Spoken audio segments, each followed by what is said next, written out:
ایک ملک کا قائد ہونا کا بہت سی ذمہ داریاں ہوتے ہیں، اور افسوس کے ساتھ اس تقریر میں وزیر اعظم صاحب نے ملک کے ایک لیڈر کے حیثیت سے جو آپ کے اوپر کچھ فرض ہوتے ہیں ان میں سے ایک بھی نہیں ایسا فرض ہوگا یا کام ہوگا جو وزیر اعظم صاحب نے کیا۔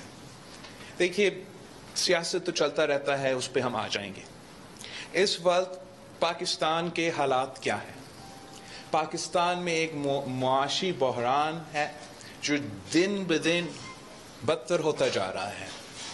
پاکستان کے معاشرے میں جو پولرائزیشن اس وقت چل رہا ہے وہ شاید ایک تاریخی سطح پہ پہنچ چکا ہے، اور کوئی ایسا جگہ، کوئی ایسا ایریا نہیں ہے جہاں اس پولرائزیشن کا امپیکٹ نظر نہیں آ رہا ہے۔ اگر نظر سے پاکستان کا خارجہ پالیسی ادا کے دیکھے تو پاکستان جس سطح پہ اس وقت تک دنیا بھر میں آئسولیٹ ہو چکا ہے وہ اپنی جگہ، اور پاکستان کا جو Can we turn the phone off? Thank you. اور پاکستان کا خارجہ پالیسی کا جو پوزیشن ہے وہ آپ سب کے سامنے ہے، اور اس مشکل حالات میں ہم سب پہ، ہر قائد پہ یہ فرض ہے کہ ہم ان حالات کو سنبھالیں اور پاکستان کو اس کرائسس سے نکالیں، مزید کرائسس پیدا نہ کریں، آئینی بحران پیدا نہ کریں، تصادم کا خطرات پیدا نہ کریں، اور جو قانونی آئینی جمہوری طریقہ کار ہے وہ اپنایا جائے۔ مگر وزیر اعظم صاحب کہ جو اسٹریٹجی ہے وہ ایسے ہیں جیسے ایک کرکٹ کا کھلاڑی گیم تو ہار چکا ہے، ریزلٹس تو صاف نظر آ رہے ہیں، مگر اس کے باوجود وہ پچ پہ لیٹ کر رو رہا ہے کہ میں ہار نہیں مانوں گا۔ مگر یہ ایک ملک چلانا کرکٹ کا کھیل نہیں ہے، اور وزیر اعظم صاحب اگر اپنا ہار نہیں مان رہا ہے تو اس کا یہ نہیں مطلب کہ وہ نہیں ہار چکا ہے۔ اور جاتے جاتے جس طریقے سے اور جس انداز سے یہ وزیر اعظم ہمارا خارجہ پالیسی، ہمارا معیشت، ہمارے اداروں پہ حملہ آور ہے وہ آپ سب کے سامنے ہے۔ یہ جو لیٹر کا شوشہ ہے یہ ایک کوشش ہے کہ پاکستان کے عوام کو ایک ٹرک کی بتی کے پیچھے لگایا جائے، اور ایک اس ٹرک کی بتی کافی خطرناک ہے۔ وہ چاہ رہا ہے کہ ایک جھوٹ کی بنیاد کے عوام کو ورگلائے، اور اگر کوئی عام آدمی سڑک پہ یا کوئی اور یہ کام کر رہا ہوتا تو اس کا کوئی نقصان نہیں ہوتا، مگر وزیر اعظم پاکستان کے حیثیت سے جب یہ کام کیا جاتا ہے تو پورا ملک کا نقصان ہوتا ہے۔ اس وزیر اعظم نے عام ڈپلومیٹک پروسیسز کو متنازع بنایا ہے۔ ہم پوچھتے ہیں اگر خان صاحب 23 فروری کو رشیا پہنچتا ہے تو کیا 23 فروری سے پہلے ہم شہباز شریف کے صاحب کا گھر گئے تھے اس پیشکش کرنے کے لیے؟ اس سے بھی پہلے جنوری میں پاکستان پیپلز پارٹی کی CEC رکھی گئی تھی جہاں میں ہمارا عوامی مارچ اور عدم اعتماد کے فیصلے لیے گئے تھے۔ اس سے پہلے 3 سال سے یہ ملک گواہ ہے کہ ہم کس طریقے سے اس سیاسی جدوجہد میں شریک ہے۔ تو کیا ہمیں پہلے سے پتا تھا کہ آپ نے رشیا جانا تھا، کیا ہمیں پہلے سے پتا تھا کہ رشیا نے جنگ کرنا تھا؟ کیا ہمیں پہلے سے پتا تھا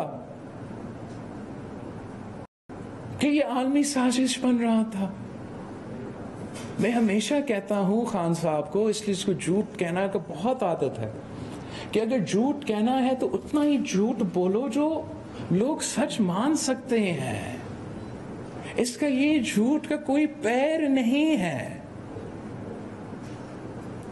یہ پہلے کہتا تھا کہ اپوزیشن نے مجھے ایک بہت بڑا تحفہ دے دیا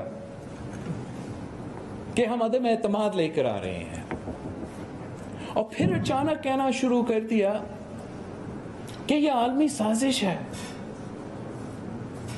اب فیصلہ اس نے خود کرنا ہے کہ کیا یہ ہمارا تحفہ ہے یا یہ عالمی سازش ہے.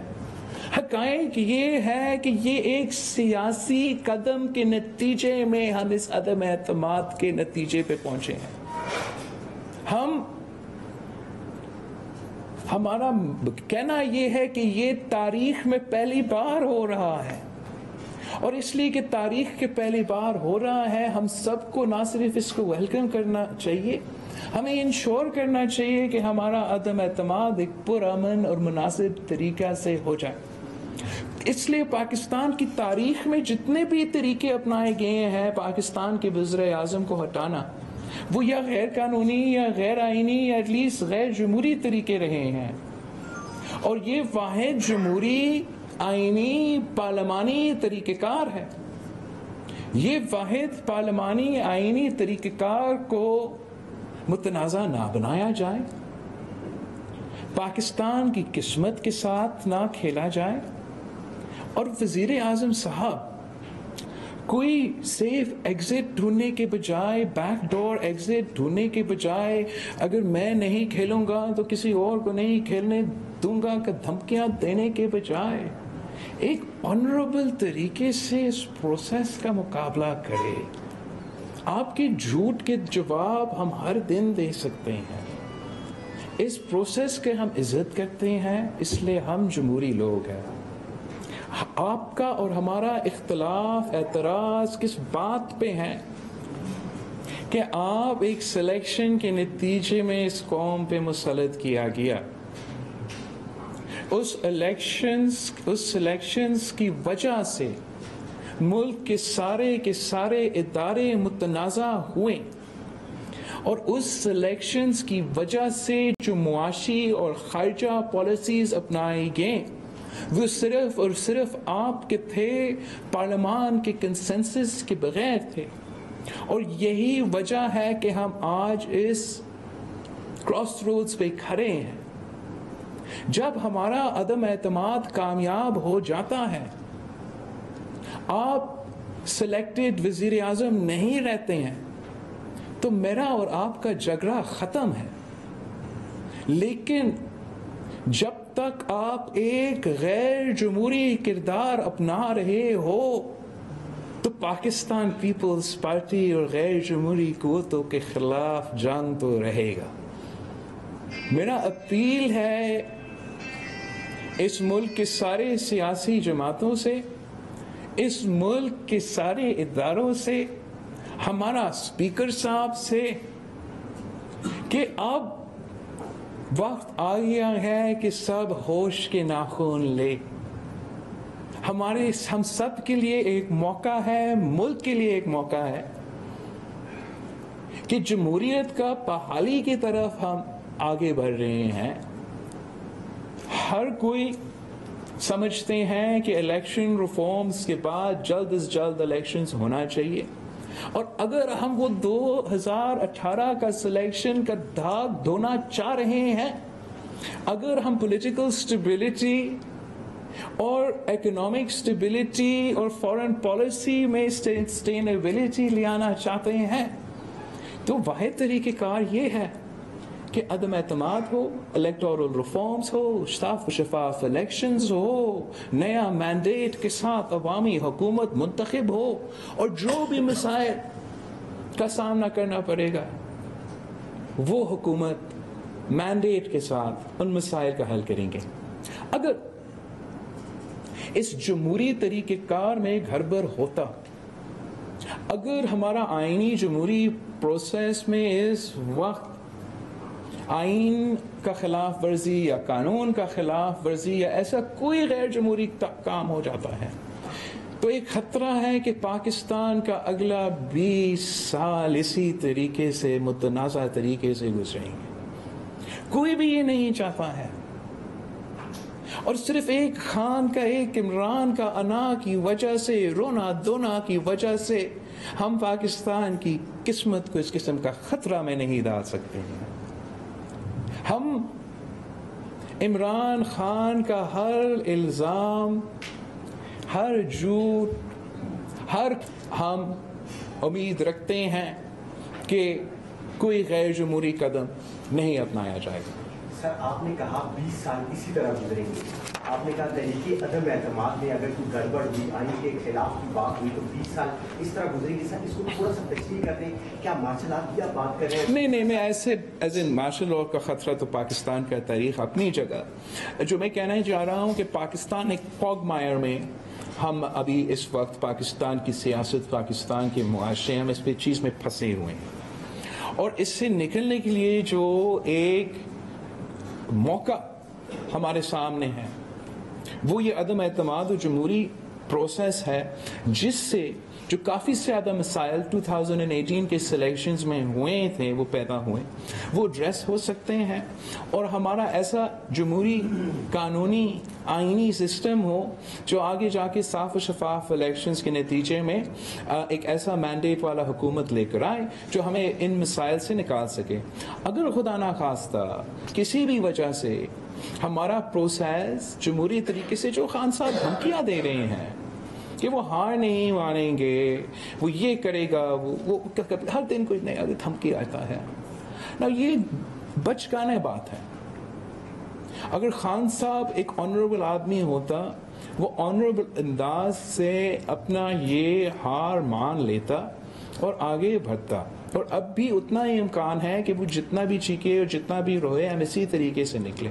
لیکن اگر خدا نخواستہ یہ اتنا اس حد تک کوئی غیر قانونی قدم اٹھایا جائے، ہمیں یہ موقع نہ ملے کہ ہم الیکٹورل ریفارمز اور عدم اعتماد کا پروسیس سے گزرے، تو خدشہ یہ ہے کہ یہ جو بحران آپ دیکھ رہے ہیں خاص طور پہ پچھلے 3 سال سے، کہ وہ کافی دیر تک یہ بحران کسی نہ کسی نتیجے میں آ سکتا ہے. پرائم منسٹر صاحب نے جو اندیا دیا 1 لاکھ آدمی جمع کرنے کا، اس کے بعد بعض حلقوں میں یہ خدشہ ظاہر کیا جا رہا ہے کہ شاید کوئی ہنگامہ آ رہی ہوگی جس کو بنیاد بنا کر اسپیکر اتوار کو ووٹنگ کا پروسیس جو ہے اس کو ڈیلے کر سکتے ہیں، ملتوی کر سکتے ہیں. ایسا اگر ہوتا ہے تو پھر آپ لوگوں کی حکمت عملی کیا ہوگی؟ یہی غیر جمہوری اور غیر آئینی ایک حرکت ہوگا. اور جہاں سپریم کورٹ کا آرڈر موجود ہے کہ اس قسم کا کام تو ہونا ہی نہیں ہے، اور ہم سارے پارٹیز پابند ہے کہ ہم اپنا فورس کے تھرو اور اس طریقے سے تھرو، تو میں امید کرتا ہوں کہ کوئی کنٹیمپٹ آف کورٹ کرنے کے لیے تیار نہیں ہوگا اور اس قسم کا خطرہ پیدا نہیں ہو سکتا ہے. اگر کوئی ایسا سوچ رہا ہے تو اس کا کانسیکوینسز کافی سیویئر. چلو صاحب، آج وزیر اعلیٰ کے پی کی ایک آڈیو سامنے آئی ہے جس میں واضح طور پہ وہ لوگوں کو کہہ رہے ہیں کہ تمام حلقوں میں آپ اپنے جو منسٹرز اور ایم پی ایز ہیں کہ آپ نکلیں، باہر نکلیں اور احتجاج کریں. جو لوگ پی ٹی آئی چھوڑ کے گئے ہیں ان کو غدار ڈکلیئر کریں اور باقاعدہ ویڈیوز بنا کے پی ٹی آئی کو جاری کریں. اور اس کو انہوں نے آن بھی کیا ہے کہ جہاز میں سب جائز ہے. اب تو وہ مارا ماری اور انارکی شروع بھی ہوگی. یہ اس قسم کی غیر سنجیدہ قدم جو وزیر اعلیٰ اٹھائے یا وزیر اعظم اٹھائے، یہ سب سے بڑا ثبوت ہے کہ یہ لوگ تو قابل ہی نہیں ہیں ان جو عہدہ وہ سنبھال رہے ہیں، وہ ان عہدے کے لیے قابل نہیں ہیں. اس قسم کا کال دینا یا دھمکی دینا یہ نہ صرف اس وزیر اعلیٰ صاحب کو خطرہ میں ڈال سکتا ہے قانونی اور لیگلی، مگر اوبیسلی اینرکی اور وائلنس اس کے نتیجے میں پھیل سکتے ہیں. میں اس پہ ایک پوائنٹ کلیریفائی کرنا چاہ رہا ہوں کہ آپ کو پتہ ہے کہ ہمارا کانسٹیٹیوشن میں جو آرٹیکل 6 ہے وہ آفٹر the 18th amendment